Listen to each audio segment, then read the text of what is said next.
গত কয়েকদিন যাবতেই আমাদের কাছে একটা খবর আসছিল যে মঙ্গলদ্বীপ বিশ্বাস নামে এক ব্যক্তি বটতলা বাজার, সবজি বাজার, মাছ বাজার এবং বিভিন্ন এলাকাতে সে নেশা সামগ্রী বিক্রি করছে।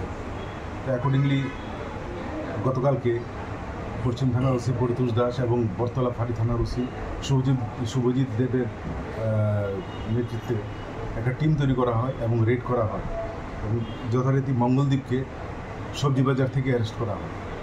তখন তার পজিশনে পাওয়া যায় 2000 ইয়াবা ট্যাবলেট এবং 11.97 গ্রাম ব্রাউন সুগার এবং ক্যাশ 840 রুপিস এবং একটি মোবাইল। তো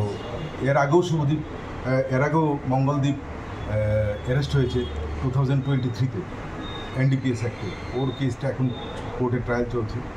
তো এই বিষয়ে আমরা একটি সুনির্দিষ্ট কেস নিয়েছি এবং আজকে তাকে কোর্টে তোলা হচ্ছে এবং কিছু আরও কয়েকটা নাম আমরা প্রাথমিক ইনভেস্টিগেশনে আরও কিছু নাম এসেছে, এগুলিকে আমরা পরবর্তী সময় অ্যারেস্ট করব। আর ওকে আজকে কোর্টে আমরা রিমান্ডের প্রেয়ার দিয়েছি। কোথায় থেকে আনছে এই মালগুলা এনে দেবে? এগুলি সব রিমান্ড পিরিয়ডে জিজ্ঞাসাবাদ করে বার করা হবে। ওনার বাড়ি কোথায়?